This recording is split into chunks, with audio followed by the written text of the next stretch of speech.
Perspective d'aujourd'hui va se pencher sur les questions de l'heure, comme d'habitude. Les questions de l'heure, c'est quoi? Aujourd'hui, nous sommes le 15 octobre 2018. 15 octobre de chaque année, on a pris l'habitude, c'est la rentrée académique. Mais pour cette année, il n'y aura pas rentrée à l'université de Kinshasa parce que les professeurs sont en grève. Ils réclament une bagatelle somme de plus ou moins 4 mois de primes non payées, alors que le ministre des Finances aurait dit que l'argent aurait déjà été transféré. Mais les professeurs disent, si l'argent avait été transféré, on l'aurait eu. Jusqu'à présent, nous n'avons rien eu. Et ils observent la grève. Nous allons parler également des perspectives électorales, notamment de la deuxième rencontre, vous vous souvenez bien, entre le candidat président de la République et le président de la CENI, une rencontre qui s'est soldée par un quiproquo, les uns voulant poser la question de la machine à voter, sa légalité, d'autres disant que si vous ne voulez pas que la CENI prenne des décisions techniques, eh bien, sortez de la salle, allez-vous-en, ce qui a tout naturellement mécontenté les candidats présidents de la République. Nous parlerons également du meeting de l'opposition qui a été annulé à Lubumbashi, une opposition qui crie fort et dit que ce n'est pas juste dans un pays qui se dit République démocratique du Congo que l'on boucle, j'allais dire, le bec à l'opposition. Enfin, nous allons peut-être, si le temps le permet, darder notre regard sur cette arrestation d'un avocat qui a été mis en tôle sur instruction d'une autorité militaire parce que simplement cet avocat a plaidé une cause autour d'une maison et l'a emporté, a donc gagné le procès, ce qui tout naturellement a mis en colère l'autre partie dont le général, cette autorité militaire prenait fait et cause, a mis en colère ce général qui l'a fait prendre, l'a foutu en tôle. Et jeudi, c'était jeudi, et le vendredi, l'avocat a été libéré grâce à l'intervention, entre autres, de la ministre des Droits humains et du ministre de la Justice par l'intermédiaire de son directeur de cabinet. Mes invités sur ce plateau, à ma droite, monsieur Jacques Fumuzanza, il est cadre de l'UREP et Nouvel Élan, donc proche de M. Adolphe Mouzito, mais il est lui-même candidat député national dans la circonscription de Gungu. Gungu, pour ceux qui ne le connaissent pas, c'est dans le Kwilu, dans le sud, hein, M. Jacques. Oui. Dans le sud du Kwilu. Bonjour et bienvenue sur ce plateau que vous avez déserté depuis quelques 3, 4, 5 mois, j'en passe de meilleurs. Bonjour, maintenant je suis là. Bien, vous êtes là, peut-être les élections feront que vous soyez de plus en plus présents. Bonjour à vous également, monsieur Benoît Yulama, vous êtes cadre du PPRD, communicateur de la majorité présidentielle. Vous êtes vous aussi candidat député national pour la circonscription de la Lukunga, ici dans la ville de Kinshasa. Certainement. Alors, la première question, je la pose à M. Jacques. Je constate que vous êtes tous les deux candidats députés national. Qu'est-ce qui motive votre candidature? C'est la passion de servir, tout simplement. La passion du Congo? La passion de servir. Pas la passion du Congo?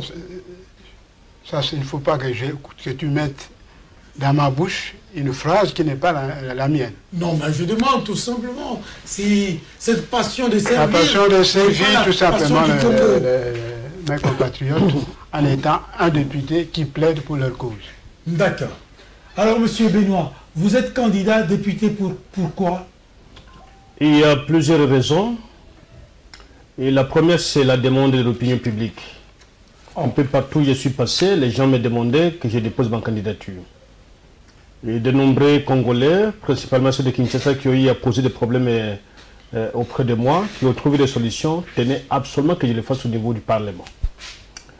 Mais aussi, j'ai estimé qu'il y a l'absence d'une loi en ce qui concerne la transplantation des reins.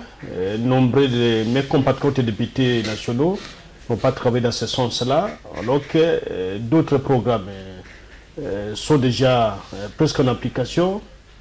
Il y a le programme contre le sida, contre le paludisme, contre la tuberculose, qui ont des fonds, en tout cas trop costauds et parfois qui n'arrivent même pas à destination. Et lorsque vous regardez les gens qui souffrent d'insuffisance rénale chronique ou partielle, ce sont des gens qui sont abandonnés à eux-mêmes. Mais certains ont été empoisonnés, d'autres, ce n'est pas le fait des cas de tension qu'on connaît dans les corps, mais qui sont abandonnés comme ça. Et lorsque quelqu'un tombe malade de cette situation, il perd tout son revenu. Et la plupart laissent des familles extrêmement pauvres. Et donc j'ai raisonné, j'en ai constaté, j'ai parcouru les différentes lois qui sont utilisées dans certains pays, soit en Afrique, soit en Europe. J'ai estimé qu'en matière de reins, il y a absence de loi, puisque pour transplanter et vérifier la compatibilité des reins, il faut d'abord une loi qui encadre cela. Mais j'ai aussi constaté que la prise en charge dans nos hôpitaux n'est pas efficace et le matériel manque. Pourquoi ne pas créer un centre pilote à Kinshasa, à Lubumbashi ou à Kisangani, où l'État prend totalement en charge de ces gens-là, qui dilapident par exemple autant de millions dans FPI qui n'apportent presque aucune solution à la population congolaise, où les individus se servent tous les jours. Voilà ce qui a motivé principalement, en voie d'autres questions, que je me lance dans la course. Mais aussi j'estime que comparativement à ce que nous voyons en Europe, les députés congolais sont incapables de passer le message en Europe. Parce qu'en Europe, par exemple, l'Union européenne parle du Congo, le Parlement, le Sénat américain parle du Congo, mais au Congo, à aucun moment on a entendu les députés nationaux congolais parler de l'Europe. La plupart du temps, ce sont des gens apparemment un peu peureux qui ne sont pas prêts à affronter l'opinion publique. Et en tant que nationaliste, contrairement à mon co-débatteur, puisqu'il a changé de camp, et alors que nous étions dans le même camp, Poilou et PPRD, je constate qu'il faut absolument passer le message. J'ai entendu un compatriote qui a eu un prix Nobel de la paix, et je me suis posé la question, mais ceux qui ont créé la guerre, ceux qui violent, quel est le prix qui leur avait été attribué, alors qu'il est fonctionnaire de l'État? Alors, quel est le message qu'on donne à ce niveau-là? Et voilà les quelques éléments qui motivent ma démarche. Et je crois qu'avec l'aide du Seigneur, tous ceux qui m'ont appelé à postuler vont me venir en aide et nous allons l'emporter. Je dis tout de suite que c'est difficilement vérifiable quand vous dites que c'est à la demande de la plupart. Rassurez-vous, M. Luc, rassurez-vous que moi-même, je n'ai jamais menti dans votre émission, je n'ai jamais menti, et les mensonges, je ne fais pas partie de ma vie. Et j'ai pris Dieu, je suis un chrétien, pas des chrétiens qui se communient le matin, qui confessent le soir, qui pêchent le matin, qui confessent le soir. Mais je suis un chrétien né de nouveau et qui a la crainte de Dieu. Ah, tiens, ça, c'est la religion. Donc, on verra ça plus tard. Alors, M. Jacques, qu'est-ce qui a finalement motivé votre candidature? Et est-ce que vous croyez que ce n'est pas de l'argent jeté par la petite fenêtre vous concernant personnellement?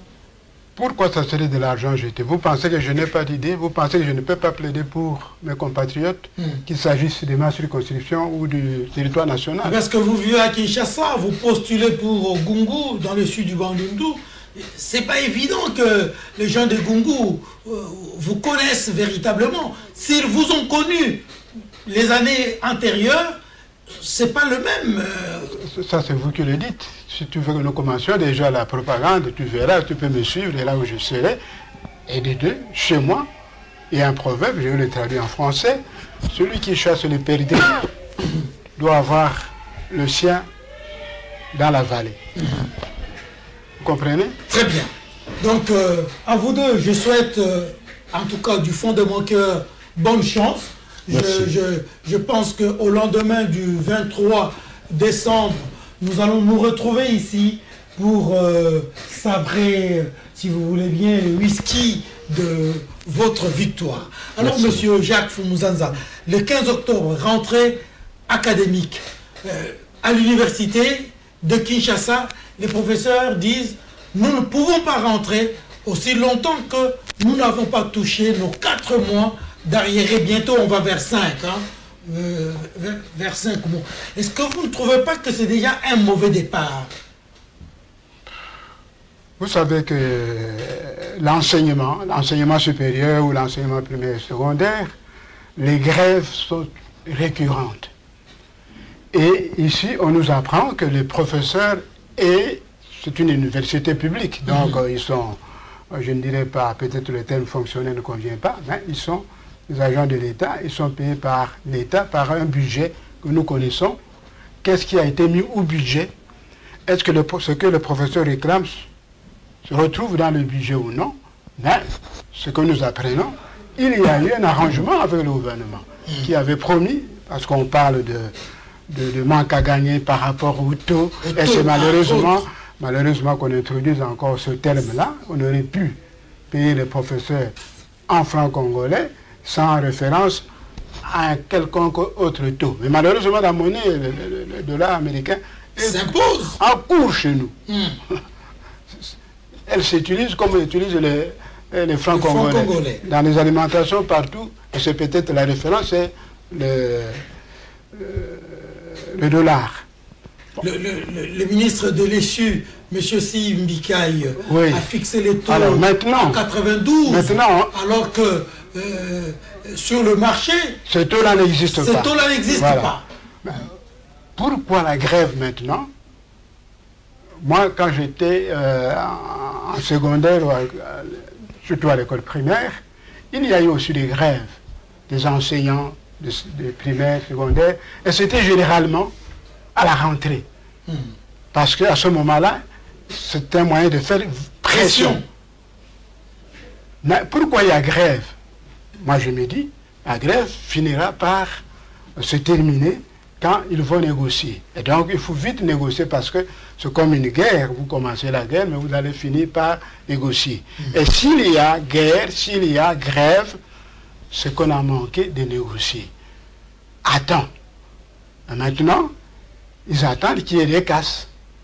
Vous savez que quand vous allez en guerre, si les forces sont égales, c'est difficile que cette guerre-là se termine. Il faudrait que le rapport des forces, quelque part, se renverse et que finalement les gens se trouvent autour d'une table pour négocier.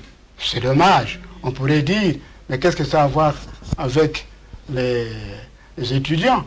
Bon. C'est comme des médecins quand ils vont en grève. Ce sont des malades qui n'ont rien à voir. Qui en pâtissent. La police ou n'importe quel autre, même les magistrats peuvent aller en grève. Bon, nous allons en subir. Donc, ce qu'il faut, que vite le gouvernement négocie avec les enseignants de l'université et que les promesses qui ont été faites soient rencontrées. Et si il manque d'argent, on aurait dû négocier à temps. Peut-être qu'à ce moment-là, le professeur aurait compris. Aujourd'hui, c'est trop tard, la grève est là, il faut qu'on la termine par une négociation. Alors, monsieur Yulaman, vous pensez que ce manque de rentrée académique à l'université de Kinshasa, c'est, on dira, la première université officielle de la République démocratique du Congo, ne donne pas déjà la préfiguration de ce que pourrait être l'année 2019? Je ne voudrais pas faire une déduction par rapport aux conséquences qui pourraient avoir lieu en 2019. On n'a pas encore perdu un mois, c'est presque un jour. Et le soin que je peux mettre, c'est qu'il y ait des discussions, puisqu'il y a eu déjà par le passé des discussions sur cette question, et que le professeur revienne à la raison. C'est vrai que le professeur congolais réclame, mais il y a aussi des problèmes dans le chef de nos professeurs. Quand nous avons été étudiants, un professeur avant l'arrivée de la fête touchait au moins $50. La plupart des professeurs vivaient avec des syllabus, avec un TP côté à la fin. Si vous ne l'achetez pas, donc vous n'avez pas la chance de réussir. Et la plupart, ce sont des enfants, des cousins, des frères, des professeurs qui avaient des distinctions. Rares sont ceux qui distinguent à cause de ces phénomènes. Deuxième problème, s'il faut comparer le salaire que touche un professeur congolais par rapport à ce que touche un professeur en Argentine, j'ai suivi une émission sur RFI où en Argentine, un professeur touche $600. Tandis qu'ici chez nous, un professeur est en tout cas à une hauteur d'au moins $2000. Permettez que je dise ici, je ne sais pas le tout qui est utilisé, mais au moins $2000. Un professeur associé. Et si on est ordinaire, donc peut-être au-delà de $2000. Et en plus de ça, il y a des primes, mais la plupart des professeurs habitent le plateau de l'université de Kinshasa, où ils ne paient ni eau, ni courant, ni loyer. Donc tout est presque à la chaîne de l'État congolais. Alors c'est un problème qu'il faut aussi discuter dans ce sens-là. Même pour les médecins, d'autres occupent d'une manière définitive le maison de l'État et parfois succédés par leurs propres enfants. Alors, et les autres, que vont-ils faire devant des tels cas? Et qu'est-ce que l'État doit faire? L'État doit agir avec beaucoup de responsabilités. Il faut discuter, c'est vrai, mais on ne peut pas continuer d'une manière tout à fait, en tout cas, infinie, des négociations et sacrifier les nombreux enfants qui sont en train d'étudier. C'est pas possible, puisque la plupart de nos anciens professeurs ont étudié gratuitement avec l'aide du trésor public. Mais eux aujourd'hui trouvent la prime non seulement de l'État, mais la prime aussi des étudiants. Les parents payent. En dehors de Minerva, il y a la participation des parents qui payent régulièrement les raisons pour que les enfants étudient. C'est que nombreux d'entre eux n'ont pas fait hier. Donc il faut relativiser cette grève, il faut discuter, mais il faut tenir compte que nous sommes tous Congolais. Si certains des enfants en Europe, mais nous, nos enfants sont ici, et nous-mêmes, nous avons été formés localement. Donc il faut discuter sur cette base-là, et je ne voudrais pas qu'on prenne d'une manière tout à fait indéterminée les jeunes gens en otage, puisque les professeurs ont réagi et qu'on sort. Mais si demain, par exemple, l'État congolais négocie des professeurs ailleurs pour pallier aux insuffisances scientifiques qui sont patentes que nous voyons aujourd'hui dans les chefs de nos professeurs. Parce que j'ai entendu un professeur de droit qui a dit que l'accord de la Saint-Sylvestre avait une valeur constitutionnelle. J'étais choqué là où je me trouvais. Alors un texte qui n'a suivi aucune procédure du droit constitutionnel ou de la Constitution, ou qui d'ailleurs qui n'a même pas été ratifié par le Parlement, ce professeur de droit public annonce sur les antennes de Radio Kapi que ce texte avait une valeur constitutionnelle. Mais c'était dangereux pour la République. Mais il est là, il est dans l'opposition. Et donc nous pensons qu'il faudrait que le ministre Mbikaï, qui j'ai vu plusieurs fois au ministère du Budget avec son collègue du Budget et des Finances, qu'il discute. Si l'argent est envoyé comme le ministre des Finances l'a dit, on vérifie les écritures bancaires et qu'on règle la question. Mais on ne peut pas céder à tout moment au chantage. Et de professeurs de médecins. Sinon, chacun de nous peut s'occuper, chercher son médecin, chercher son professeur ou aller ailleurs. Que continuer à demeurer dans un état où on n'a plus la considération envers l'autre et on a la considération qu'envers l'argent, on n'a plus la passion du travail.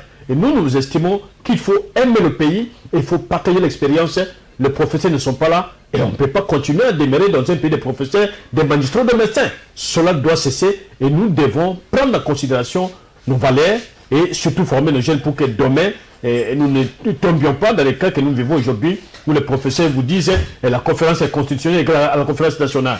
Parce que M. Yunan, vous n'avez pas été intrigué que cette fois-là, les professeurs de la majorité présidentielle aient dit la révision constitutionnelle ou l'inanition de la nation. Cela ne vous a pas intrigué qu'un chef de travaux, membre de la majorité présidentielle, ait dit, puisqu'on a changé le mode d'élection de un tour à 2 tours, donc le mandat a changé, ça ne vous a pas intrigué? Bon, je crois que nous ne ferons pas une comparaison sur cette question. Pour le professeur Bouchabe, il a publié son ouvrage.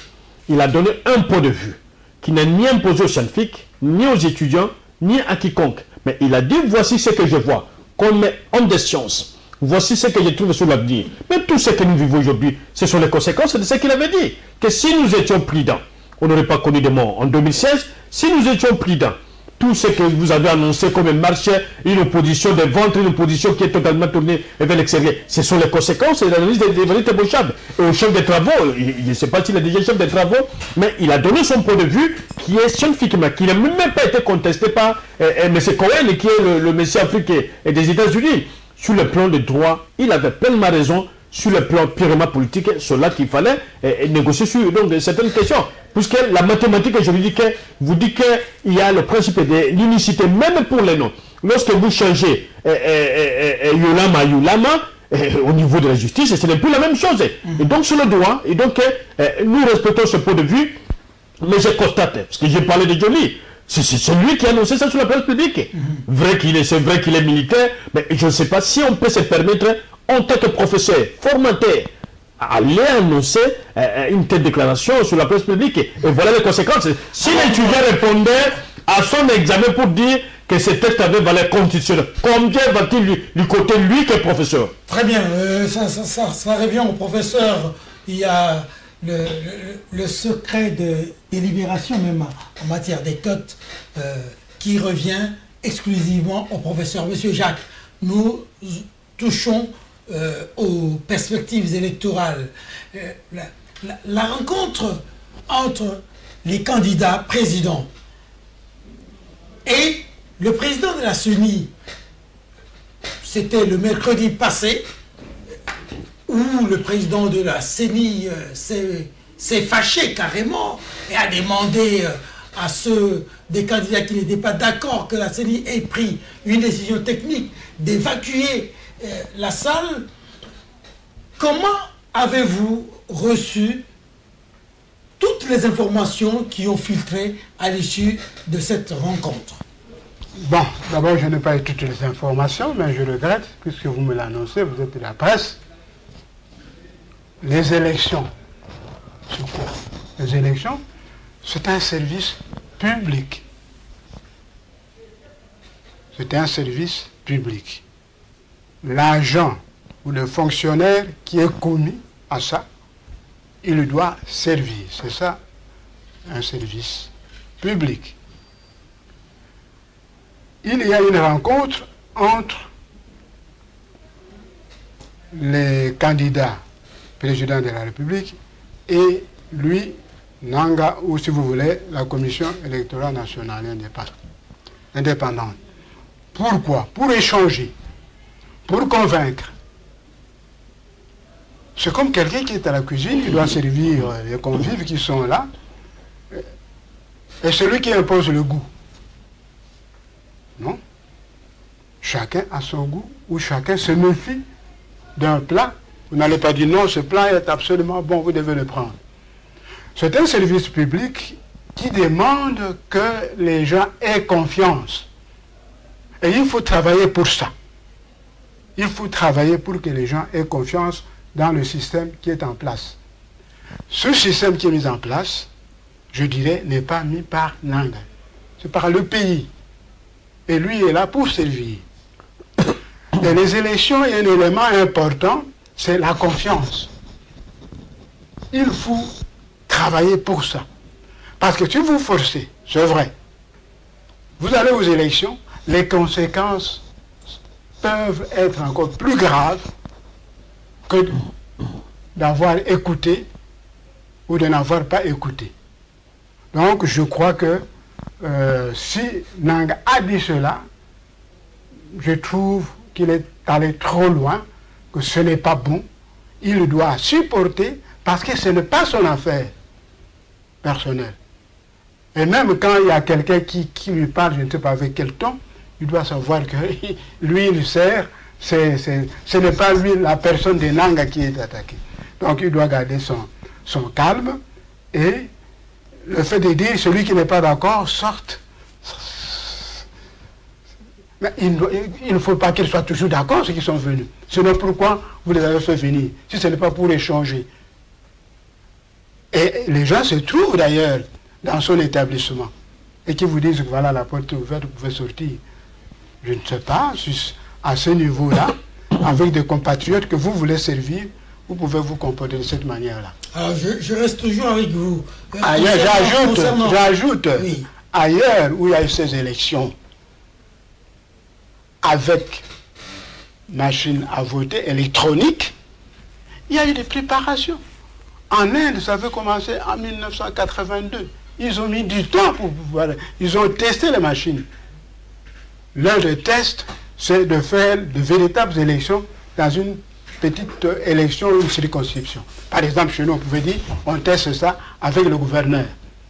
Vous voyez, il y a 30, 40 personnes qui vont voter un gouverneur, on utilise les machines, c'est une bonne expérimentation. Mais quand maintenant vous voulez l'utiliser à une grande échelle, vous devez impliquer, et ça, c'est un processus. Namibie, ils ont changé la loi électorale en 2004 pour permettre l'introduction des machines à voter électroniques. Ils sont allés aux élections plus ou moins partielles. En 2009, ils ont essayé cela. Et en 2014, ici, ils ont fait ça au niveau des élections, de l'élection présidentielle. Donc, il faut, le Brésil, la même chose. À forcer dans notre pays, ce n'est pas en quelques mois où vous forcez, tant mieux si rien n'arrive. Mais s'il y a une contestation générale, et s'il y a un dysfonctionnement où les gens n'ont pas été impliqués sur le plan technique, il fallait absolument plusieurs réunions impliquant les spécialistes dans le domaine informatique, impliquant les partis politiques qui ont des experts, et cela amènerait la confiance et on irait des élections paisibles et transparentes. Alors, monsieur Benoît Yolama, récemment nous avons entendu monsieur Corneille dire que son rôle n'est pas d'amener la confiance dans le chef de candidat. Alors, autour de la machine à voter, il s'est posé la question de la légalité de cette machine-là. C'est l'une des raisons pour lesquelles Nanga s'est fâché. Tout ça pris en compte, est-ce que les réactions de Nanga sont de nature à rassurer, à apaiser et à éviter un plus grand nombre de Congolais à aller convaincus des élections qu'ils vont organiser? Ça, c'est la question que le porte-parole de M. Nanga pourra répondre. Et en ce qui me concerne, je m'intéresse à la dimension de la loi ayant créé la CENI et les compétences lui attribuées par cette loi. C'est la loi numéro 055 portant création et fonctionnement de la Commission électorale nationale indépendante. Elle a été modifiée. Elle a commencé en 2006. Donc 2005, 2006, on l'a appliquée. 2011, il y a eu des modifications. Et présentement, elle a été modifiée. Et le vote électronique est dans la loi, à son article 47. Ceux qui ne veulent pas lire, qui veulent la supputation, qui veulent spéculer sur des choses qui n'existent pas, ils peuvent spéculer. Mais s'ils lisent l'article 47, alinéa 1er, le vote électronique est là. Et l'électronique, même vos appareils, les caméras sont électroniques. Concrètement. Même les électroménagers dans nos maisons sont électroniques. Alors, qu'on ne confonde pas le vote par Internet à un vote électronique. L'électronique, c'est cet appareillage, tout ce que nous avons qui peut utiliser soit de piles, soit du courant, mais qui a un système qui fonctionne avec une centrale ou quelque chose. C'est un peu ça l'électronique. On n'entrerait pas dans le vocable de technicien électronicien, mais c'est l'image que nous devons donner à l'électronique. Alors, si M. Nanga se serait fâché, moi je ne sais pas, peut-être il a lui-même des petites difficultés de communication, et l'homme qui n'est pas habitué à des longs débats, il peut arriver à se fâcher, même ceux qui font des grands débats arrivent aussi à se fâcher, et surtout lorsqu'on est en face des gens qui ont la mauvaise conscience. Parce qu'avant de poser ces questions à Nanga, j'aurais souhaité que les candidats à la présidentielle aient entre leurs mains la loi électorale. Et qui disent que nous l'avons lu du début. Je ne crois pas que c'est... J'ai entendu certaines déclarations, je ne crois pas qu'ils en avaient, puisque simplement ils savaient que Nanga ne fera pas de grands débats, on l'énerve pour qu'on atteigne tel objectif. L'objectif, c'est lequel? les opposants, une partie de l'opposition, voudraient que des sociétés américaines aient le marché gré à gré, dont Niki s'est fait, en tout cas, la chantre de ces sociétés auprès de la CENI. Il a fortement défendu pour que le marché gré à gré soit signé et que le marché soit accordé aux sociétés américaines. Et si cela est accordé, on ne parlera pas. Puisqu'en Belgique, on l'a utilisé, il n'y a pas longtemps que hier ou avant-hier, on l'a utilisé, ça n'a posé aucun problème. C'est le vote électronique, ils l'ont fait, avec des machines à voter. Et là, ça ne pose pas de problème, c'est lorsqu'il s'agit du Congo et que la Hollande est prête à fournir des machines, on pousse les opposants qui sont manipulés comme des télécommandes, et il faut ce qu'ils font. Alors, et l'autre motivation, c'est d'arriver à obtenir le report des élections. Je ne vois pas un opposant qui est prêt à aller aux élections. Parce qu'aujourd'hui, l'élection devient comme un abattoir. Et certains savent qu'ils vont disparaître avec l'élection. Et donc, il faut faire tout pour empêcher. Mais ce que j'ai toujours, en tout cas, je me suis toujours étonné, c'est qu'en 2006, on a décrié les irrégularités électorales, quoi qu'elles soient mondiales, mais ces irrégularités ont affecté le processus électoral en 2006 et en 2011. Et au niveau de la FICI, j'ai vu que des gens avaient même déclaré qu'on avait changé de kit. Certains kits électoraux n'étaient même pas encore à la FICI, mais ils avaient déjà des voix pour obtenir des sièges. Opposition ou majorité, on a entendu cela. Il y a eu la guerre opposition-opposition, la guerre majorité-majorité, PPRD, ici à Kinshasa. Mais curieusement, au lieu que nous avancions, au lieu qu'on adopte une nouvelle technologie qui peut nous permettre surtout d'éviter ces genres de choses que nous avons connues par le passé, les gens préfèrent reculer en arrière. Alors, qu'est-ce qu'on reproche à la machine? J'ai lu votre confrère, Omer Songo, qui a balancé un très bon article au niveau des réseaux sociaux, et dans toutes les questions posées par l'UDPS principalement, aucune Ounanga n'a pas donné de réponse. Toutes les questions. Et étant coincé, personne n'en parle. Et on voudrait seulement présenter les volets où Nanga se serait fâché, Nanga fait ceci, Nanga fait cela. Alors, si nous voulons vider la série de toute sa substance, c'est-à-dire le contenu que la loi lui donne, en entrant dans le cerveau, en entrant dans les machines, alors ce sont des palais des élections, on retourne cette compétence au ministère de l'Intérieur pour que le ministère de l'Intérieur organise les élections. Puisque tout celui qu'on mettra là, il y a un moment, l'opposition a proposé même un projet de calendrier. C'est en violation de la loi. Les opposants commencent à présenter les projets des sociétés en violation de la loi. Là, c'est pas Nanga. J'aurais souhaité que c'est ça qu'on parle. Puisqu'ils ont présenté les projets de société, ils ont commencé la campagne électorale délibérée et en violation de la loi. Je n'ai entendu personne condamner cela. Benoît, vous avez déclaré tout à l'heure que vous ne voyez pas un seul opposant qui soit prêt pour les élections. Vous avez dit ça. Je l'ai dit. Vous avez devant vous un opposant. Hein, bon, je ne le considère pas comme opposant puisque c'est un compatriote que j'ai débattu depuis des années. On a défendu la même ligne au forum des médias.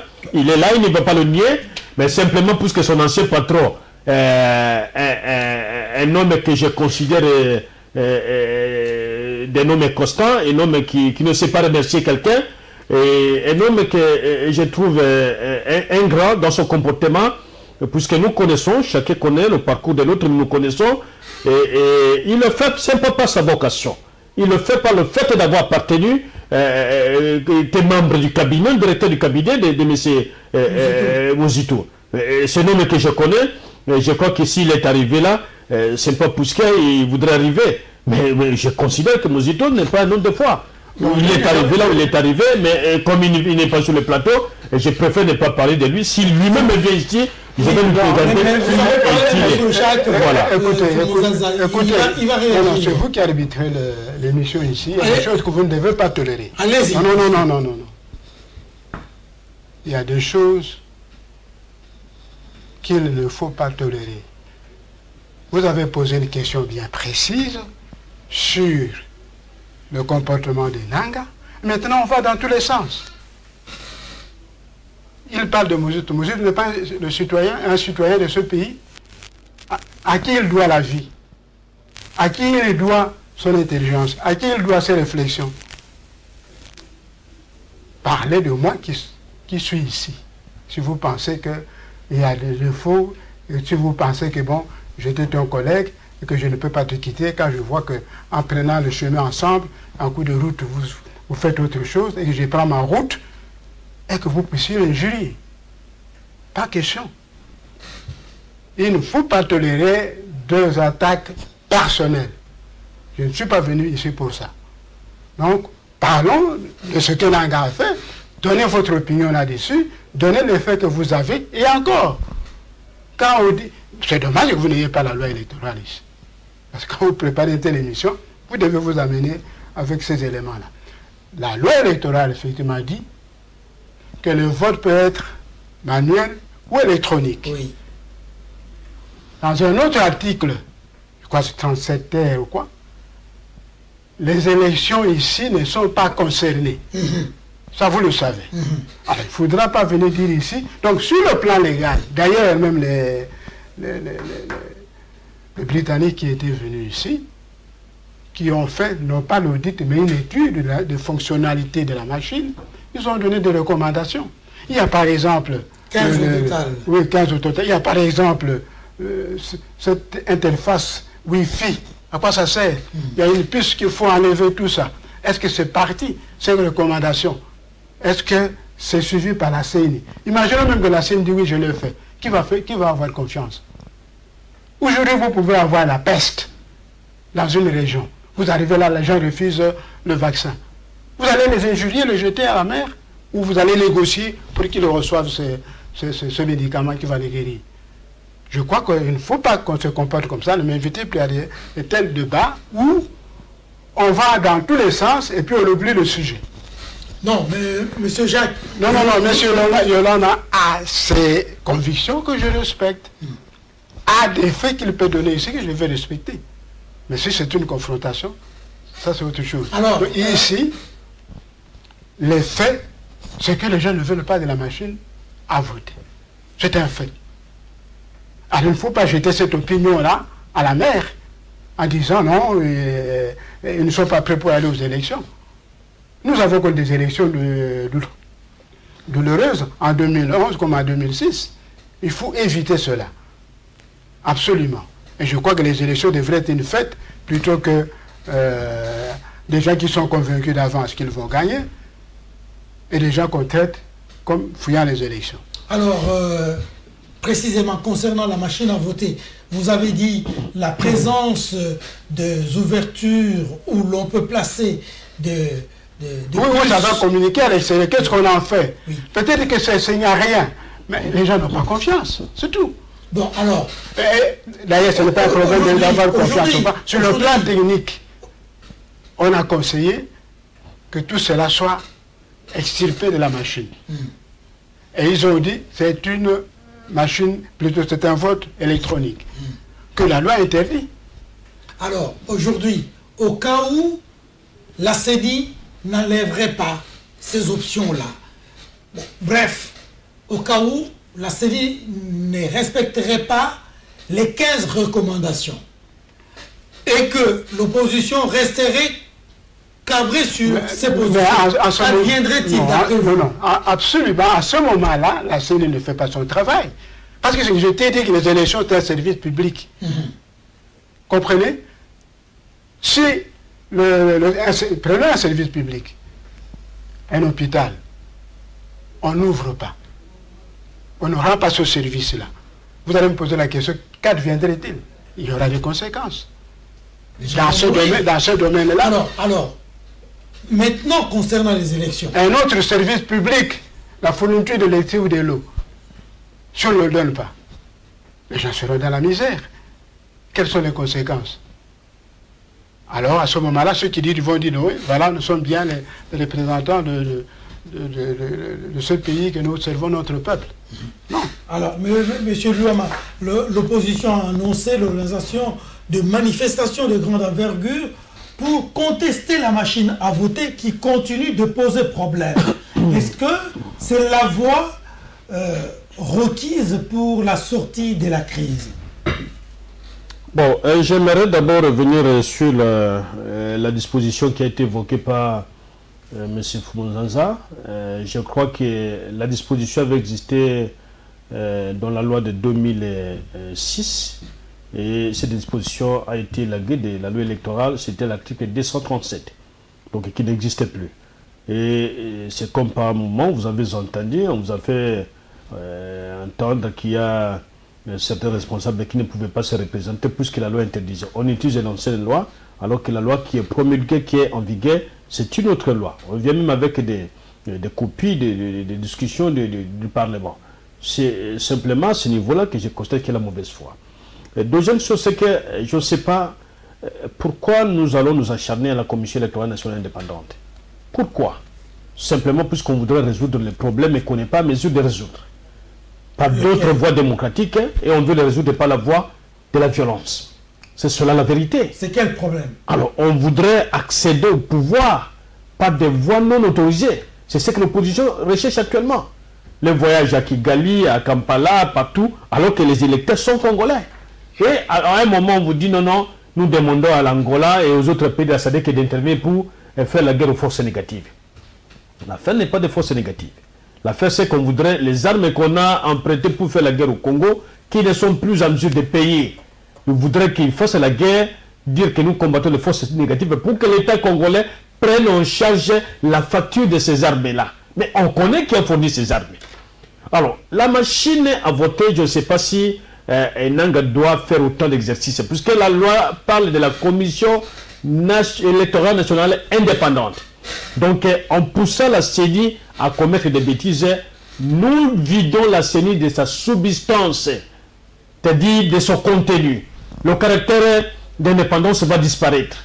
Alors, si nous ne voulons pas cela, moi je crois que la CENI avait demandé 5 ans pour organiser les élections, si c'est 500 quelques jours, qui allaient avoisiner 3 ou 4 ans. Les gens avaient contesté, c'est la même opposition. Mais c'est une opposition qui a tout reçu de Luc. Aux concertations nationales ayant conduit à l'accord de la Saint-Sylvestre, l'opposition a demandé que le président Kabila ne se représente pas. L'opposition a obtenu. L'opposition a demandé la primature. L'opposition a obtenu. On est même parti très loin pour jusqu'à négocier le retour d'un corps. Alors, voilà, c'est un peu ça notre opposition, mais il n'y a plus la volonté d'aller aux élections, puisque l'opposition est incapable de nous présenter un candidat unique. C'est la difficulté, la défaillance, puisqu'elle n'a pas été à mesure. Elle doit chercher des alibis, des mouvements. Alors, les marches de grande envergure. À Kinshasa, l'opposition n'a jamais mobilisé 10 000 personnes.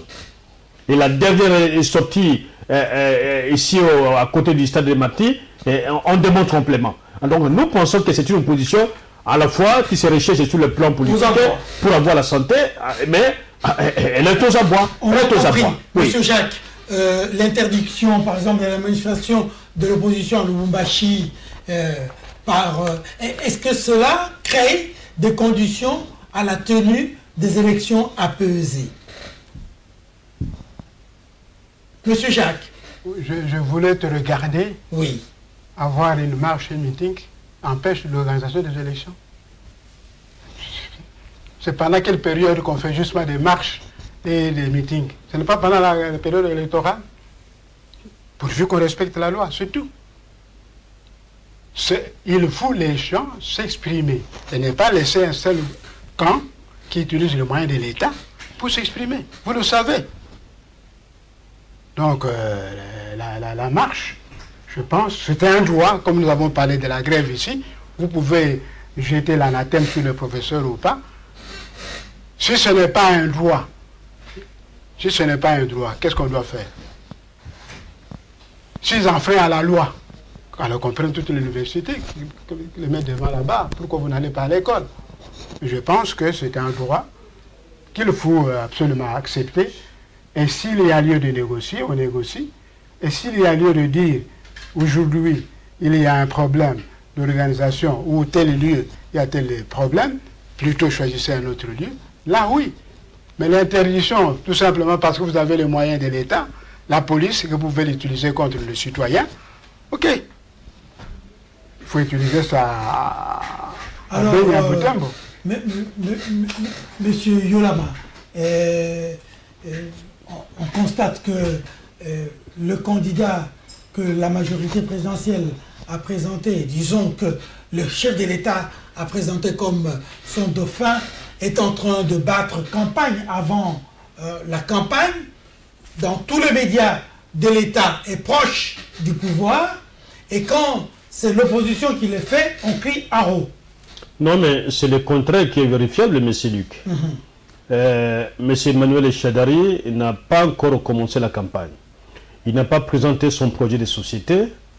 Il n'a pas parlé de quelque chose. Et même dans les médias, si vous le voyez, c'est dans les circonstances privées où les regroupements, les ressuscitants de certaines provinces le reçoivent. Ça, ce n'est pas une campagne. Les gens qui vous adoptent peuvent vous recevoir. La campagne, c'est la présentation du projet de société. La campagne, c'est votre capacité d'aller dire aux autres, faites-moi confiance, si je mérite votre confiance, je ferai ceci, je ferai ceci. Et quand l'opposition l'a fait, ici à Kinshasa, et dans les différents hôtels ici, devant les hommes de plume, personne n'a parlé. Alors, si mon co-débatteur, mon aîné Foumouzanza, considère qu'il y a des attaques personnelles, moi je ne pense pas parce que je n'ai aucun problème avec vous.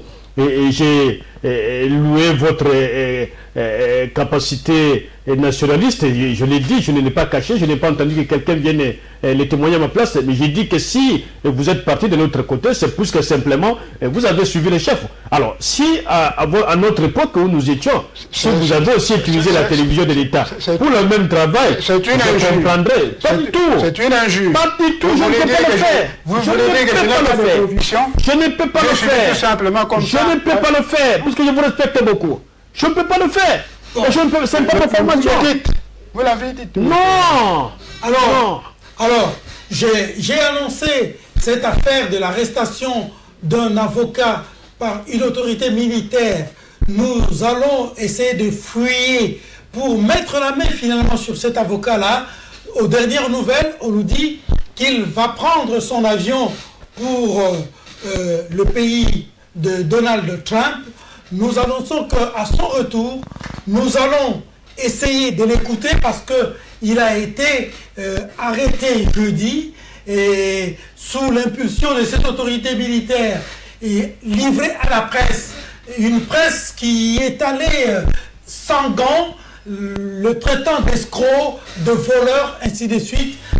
Il va en voyage. De son retour, nous ne savons pas combien de jours ça va durer. Nous allons devoir lui tendre également le micro, mais mener aussi les enquêtes pour vérifier de quoi il est accusé, de quoi est-il coupable, de quoi retourne réellement cette affaire. Mais entre M. Yurama et M. Jacques, je vous demande de vous saluer. Merci beaucoup. Merci beaucoup. Merci. Merci d'avoir répondu à mon invitation. Merci à vous, très chers téléspectateurs, téléspectatrices. Merci enfin à toute l'équipe technique qui nous a permis de parvenir jusqu'au niveau de nos téléspectateurs et téléspectatrices.